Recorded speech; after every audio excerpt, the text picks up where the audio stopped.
Bismillahirrahmanirrahim. Assalamu alaikum students. How are you all? I hope all of you are fine.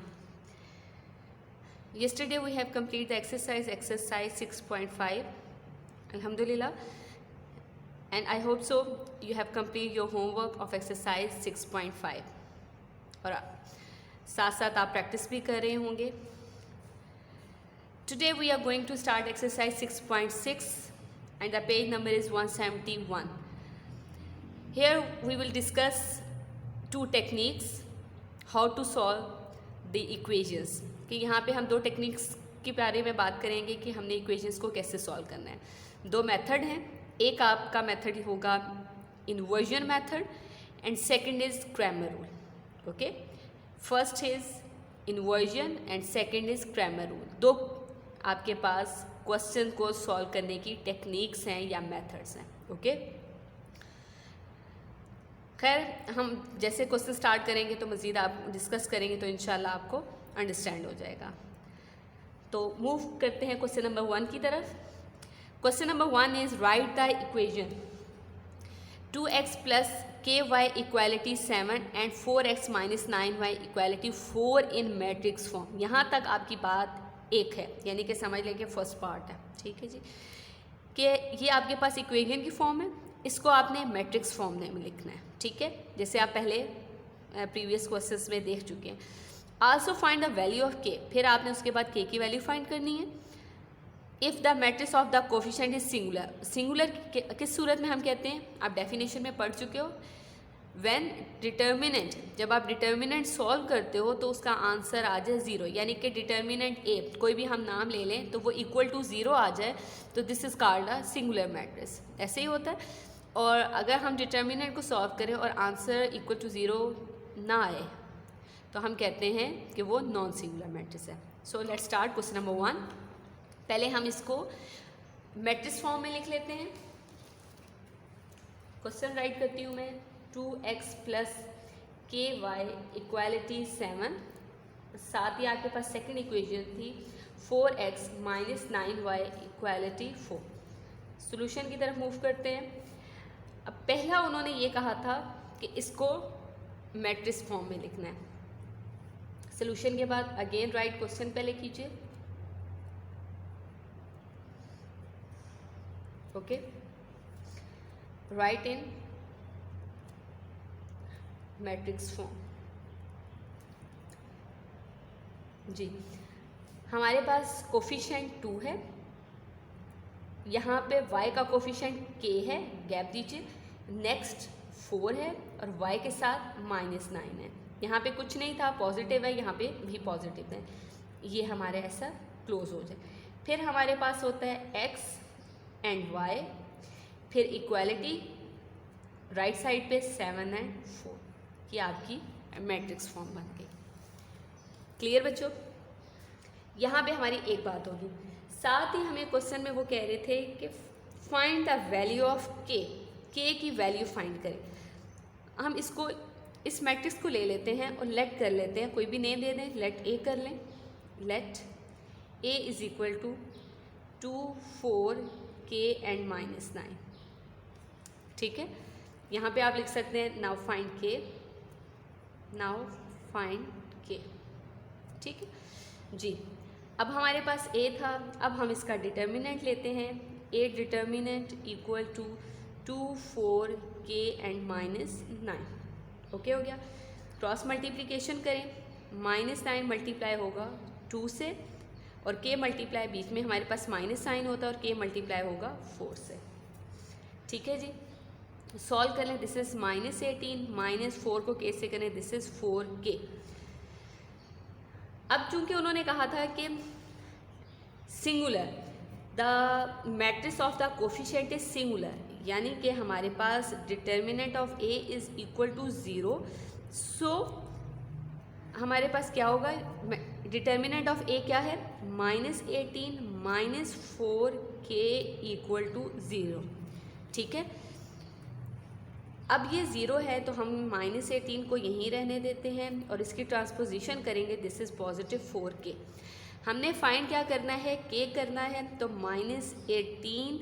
अब 4 यहाँ पे अगर देखें आप मल्टीप्लाई हो रहा है तो 4 जब ऑपोजिट साइड जाएगा तो क्या हो जाएगा, डिवाइड। कटिंग कर लें, 4 2 ज़ा 9 ज़ा, तो -9/2 इक्वल टू के। तो हमारे पास के का आंसर आ गया -9/2। This is your answer. Okay, चलो क्लियर हो गया क्वेश्चन जी। नेक्स्ट है हमारे पास question number 2। Question number 2, solve the simultaneous equations of the equations by the matrix inversion method where possible, where there is no possible, explain why this is so. हमने कौन सा method use करना है, अभी मैंने आपको बात बताई कि 2 मेथड हमारे पास यूज़ होंगे, एक हमारे पास इन्वर्जन मेथड होगा और एक क्रैमर्स होगा। तो पहले हम इन्वर्जन मेथड करेंगे ताकि आपको, जैसे क्वेश्चन नंबर 3 में इन्वर्जन आ रहा है और क्वेश्चन नंबर 4 में देखें क्रैमर्स रूल आ रहा है, ठीक है जी। तो हम पहले इन्वर्जन मेथड आज करेंगे ताकि क्लियर हो जाए इन्वर्जन मेथड होता क्या है। ओके जी, तो हम स्टार्ट करते हैं। फर्स्ट, ये सारे क्वेश्चन ऐसे चीज़ हैं यहाँ पे आपको कोई प्रॉब्लम नहीं आएगी। सिर्फ हम क्वेश्चन नंबर में आपको ये ध्यान एक चीज़ का रखना पड़ेगा कि जैसे ये इक्वेशन है एक्स वाई, तो यहाँ पे आपके पास जो इक्वेशन हो वो एक्स वाई में हो, यानी कि पहले आपके पास वेरिएबल एक्स हो देन वाई हो। अगर नहीं है तो आपने उसको सेट करना होगा। जैसे अगर पार्ट नंबर 2 में आप देखें तो मैं आपको पार्ट नंबर 2 स्टार्ट करवाती हूँ। पार्ट नंबर 2 में अगर देखें तो यहाँ x और y है, ये तो ठीक है, लेकिन अगर आप सेकंड में देखें तो यहाँ y है, यहाँ x है, तो मैं पहले x राइट करूँगी देन y करूँगी, ठीक है। इसी तरह किसी भी क्वेश्चन में ये बिल्कुल ठीक है, x y ये भी ठीक है।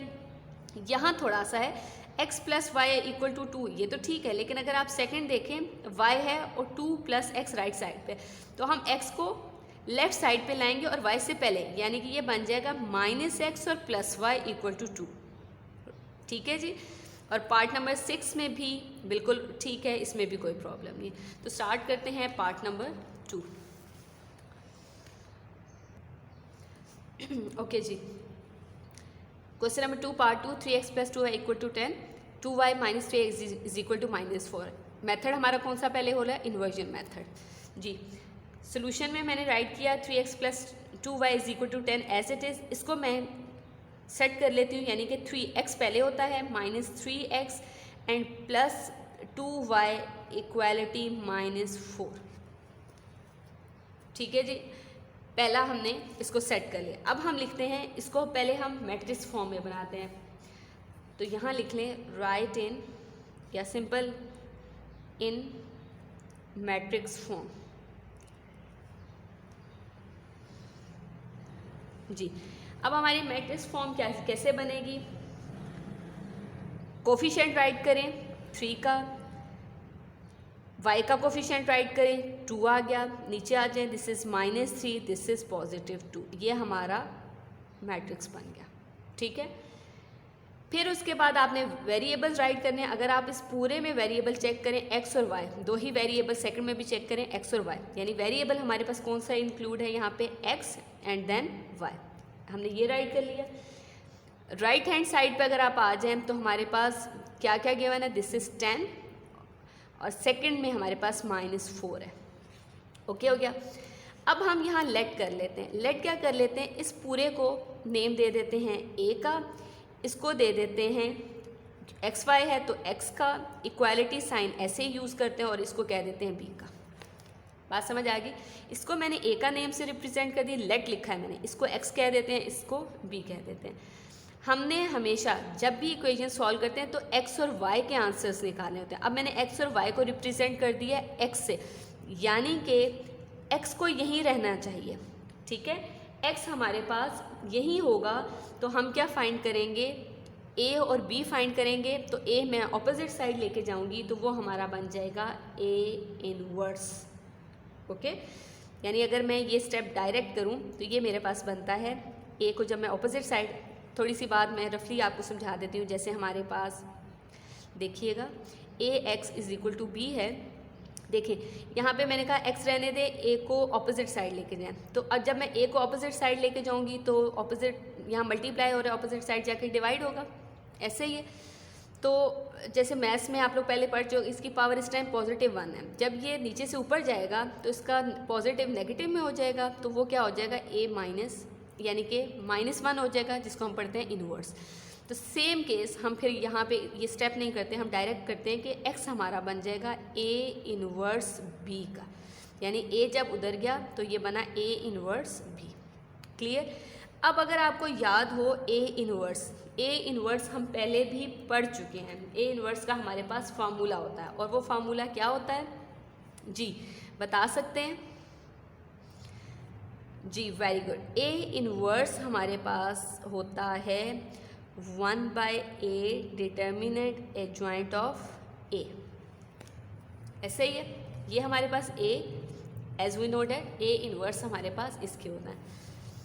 अब मैं क्या करती हूँ, अब देखिएगा इसी स्टेप को देखें, x = a inverse. A inverse की जगह मैं ये राइट कर सकती हूँ 1/a determinant adjoint of a। ठीक है, इसको ब्रैकेट में कर दें और साथ b एज इट इज़ आ जाएगा। ओके हो गया। ये चीज़ आपको मैं पहले हम पढ़ चुके हैं,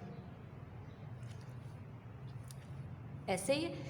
तो मैंने सिर्फ ये आपको समझाने के लिए लिखा, प्रीवियस हम कर चुके हैं। A inverse 1/a determinant adjoint of A, x की जगह एक्स ही, ए इनवर्स की जगह मैंने फार्मूला राइट किया और बी एज इट इज़ कर दिया। इसको कहते हैं इक्वेशन 1